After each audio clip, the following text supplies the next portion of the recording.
There is a principle upon which our nation was established. And that principle was this. You derive your liberties not from the government, but from your Creator. Yeah. And nobody has a right to take it away from you. But you see today, that is exactly what's happening. They are passing laws without even reading them, for crying out loud. Would you sign a contract without reading it? No. Of course not. Would they? No. And how about the laws? Do you think that they're going to live under the same laws we do? Are you kidding me? What is it? What is it called historically? When somebody decides they're going to rule over you without your consent. Can anybody say tyranny? That is not what our veterans fought for, all the way from Bunker Hill, Lexington, all the way to today, the young men and women who are protecting our liberties right now. They did not die for a government to come and say, you will, or I'll fine you. Boy, King George wished he had that kind of power. Yeah. Now, the only way he's not going to get that power is if we stand in his way. Our fathers did. Look, our very first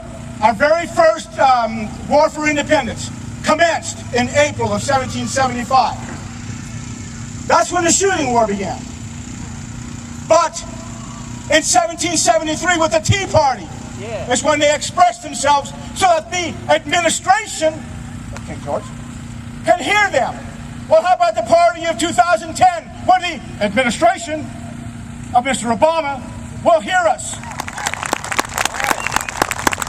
1775, the war began. That was our first war for independence.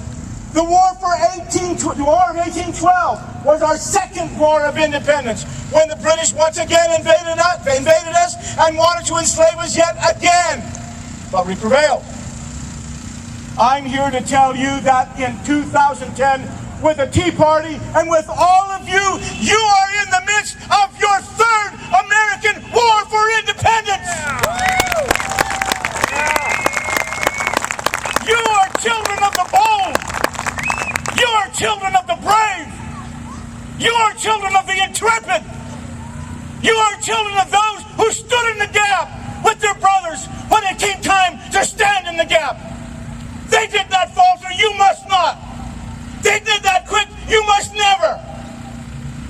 And their children rose up and called them blessed, and that's what we do. We rise up and we call them blessed. What will our children do in the future? Will they rise and call us blessed, or will they curse us because we did nothing in the time of the hour of need, the greatest hour of need this country has faced since 1812?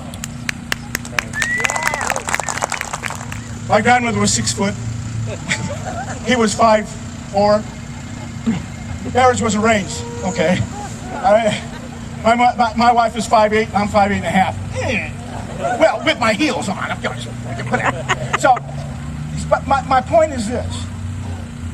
He packed up my grandmother and they came from Mexico, they came to the United States because he was one of a bunch of his men. And he got sick and tired of war and poverty and tyranny and slavery, and he decided we're going to go to the United States. My mother was born here in Tucson. She sang in the radio for the USO in World War II. My aunt helped build B-17 bombers. My uncles went overseas and they fought in Germany and they fought in the Pacific. One of my other uncles went to Korea. My nephew was in Special Forces, graduate from Yale, Harvard School of Law. We've given of ourselves because we see ourselves as nothing but Americans. I'm not a Mexican, ladies and gentlemen. I'm an American. And if there's anybody here from that sycophantic media, see if you can get this right. I don't care if you're a Democrat, if you love liberty, we need you. I don't care if you're a liberal, if you love liberty, we want you. I don't care if you're whatever you may want to be. If you love liberty, you're here, we need you. Fight with stand with us, live with us, be free with us, be victorious with us.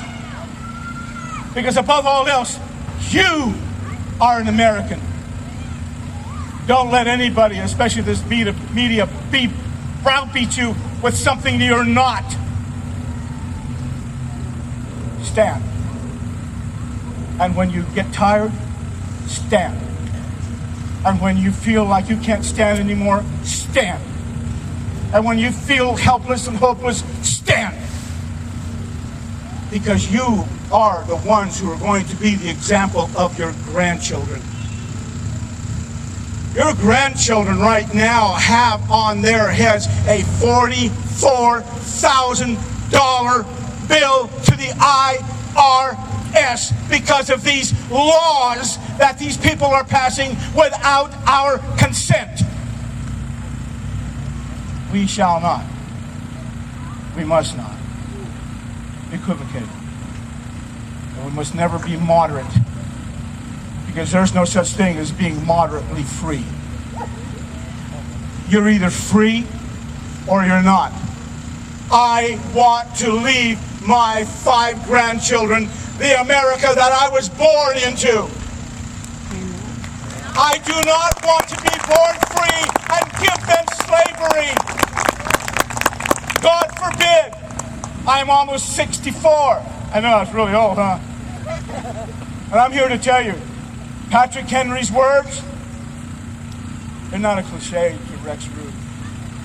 They are a reality. Life is not so dear to me, and peace so sweet, that I will pay for them with chains, bondage, and slavery. Because there is no life in slavery. There is no honor in slavery. There is only slavery. When you go to the polls, I want to challenge you, when you walk out of there after you've done your duty, don't go home.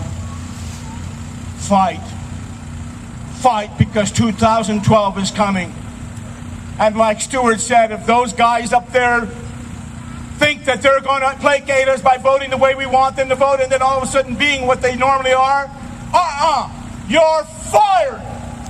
Absolutely. Hear our voice. If you can't do the job, we're going to fire those who have done this to us. And if the next people come in, they can't do it right, we'll fire them. And if we have to, we'll fire the next people. Because we're talking about our liberties. We're talking about the things that make us great. And I'll leave you with this. Think not that the world does not see what's happening today in Paso Robles. You gentlemen who have been in the wars, fought for your country, you know what it's like to be liberators. We liberated a whole country called Iraq, and we can't even be proud of that because it's going to make somebody, mad. Well, you know what? I don't live with it. Deal with it. It was the American Army that went and toppled that traitor. That what would you call him? A monster? Sure. Whether you're for the war or not, I don't know, and I don't care. What I'm saying is we give credit due to where the credit is due. And our services have done a marvelous job.